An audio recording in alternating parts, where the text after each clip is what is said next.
اگر دنیا به کس پاینده می بود، محمد تا به این دم زنده می بود. اگر دنیا به کس می کرد وفایی، نمی کرد از آن حضرت جدایی. بهار آمد نیامد بوی مادر، شدم پزمان چشم و روی مادر. نمی ارزد هزاران نوده گل، با یک تاری سفیدی موی مادر. روز می شود که عمر من و شما هم به پایان می رسه. خود را در او بستری که حالت محتضر است، حالت جاندهی است، خود را به پشت می بینی. فقط ملک الموت در چشمهای تو نمایان است. تمام می بینی که عزرائیل در تار سرت ایستاده است، برای قبض روح تو آمده است، برای جان تو را گرفتن آمده است. فراموش نکن برادر، هر نوعی که زندگی میکنی فراموش نکن که روز این زندگی به پایان میرسه. فراموش نکن که حتما روز از دنیا میروی. مرگ خود را یاد آر و گریه بسیار کن، میروی روز به خاک و توشه تیار کن.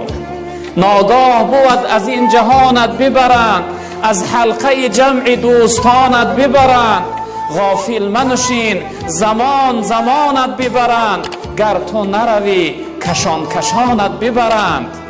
ببندند دست و پایت را، پوشانند چشمهایت را.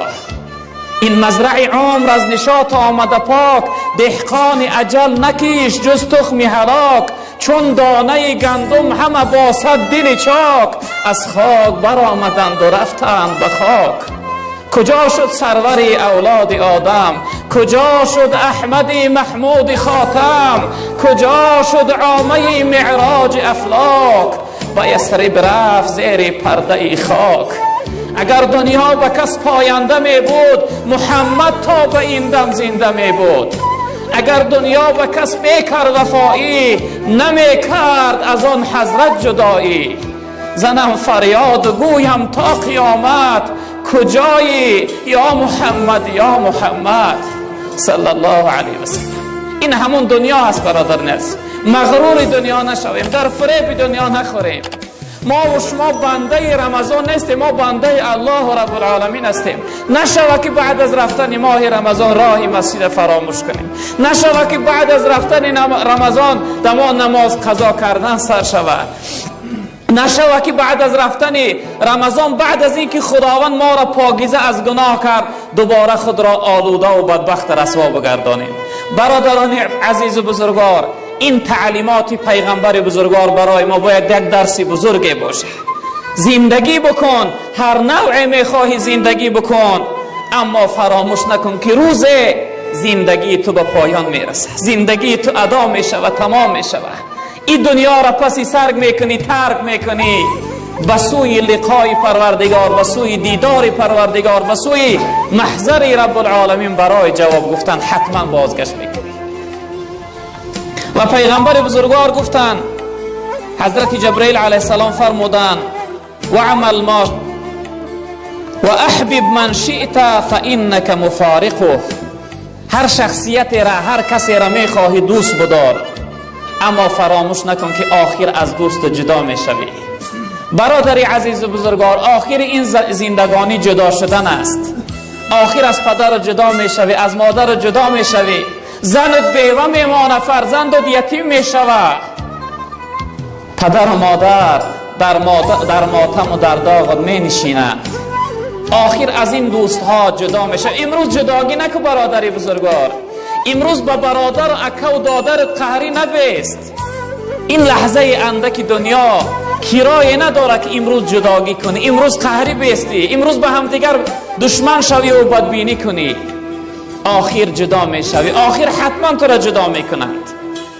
به همین خاطر امروز دوست بدار، امروز به قدر برس، پدر و مادر را احترام کن، دعاش بگیر.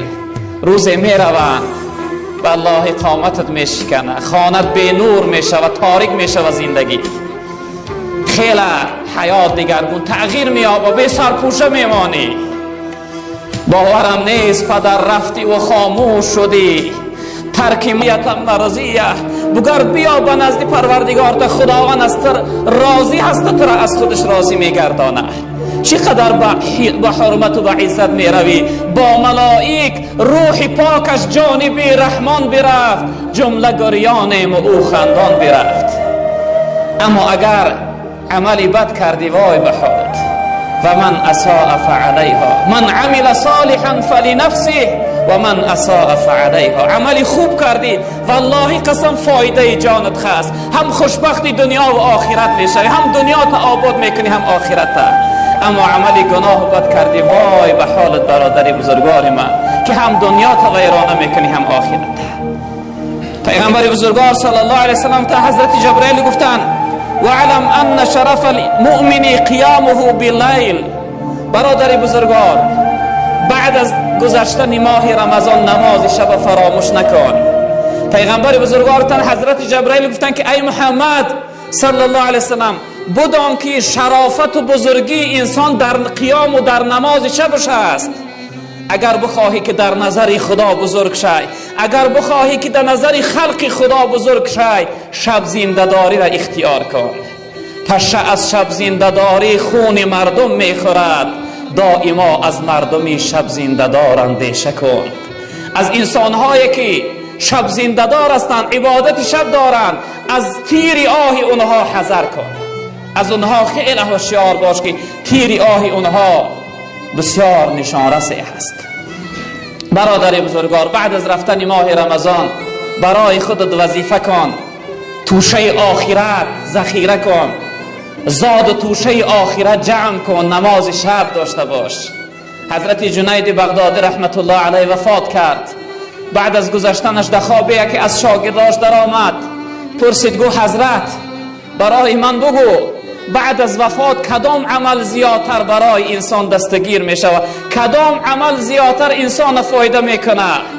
حضرت یک آهی سر کشیدن گفتن ای فرزندم یگان عملم به اندازه 2 رکعت نماز شبم برای من دستگیری نکرد.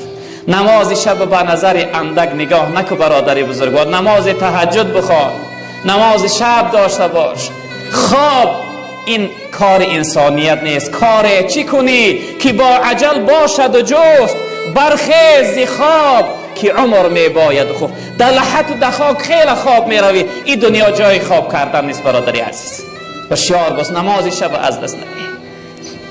و در آخر جبرئیل علیه السلام گفتن و عزت مؤمن این کنارجویی از مردم است، یعنی طمع نکردن، در فکر ضرر و زیان مردم نبودن است. اگر بخواهی که در نظر خدا، در نظر خلق خدا عزیز شوی، محترم شوی، امروز در فکر خیانتی هم دیگر نباش، در فکر ضرر و زیانی هم دیگر نباش.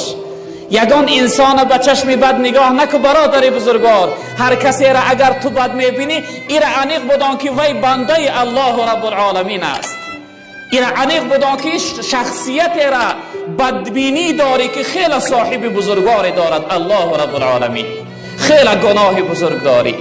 اگر بتوانی دل به دست آر که حج اکبر است، از هزاران کعبه یک دل بهتر است. کعبه بنیادی خلیل آزر است، دل نظرگاهی جلیل اکبر است.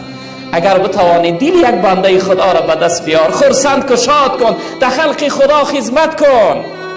اگر از دستت نمی آید ضرر و زیان ندی، بد نبین، آزار نتی، سخنی بد نگو، غیبت نداشته باش، منت نکن.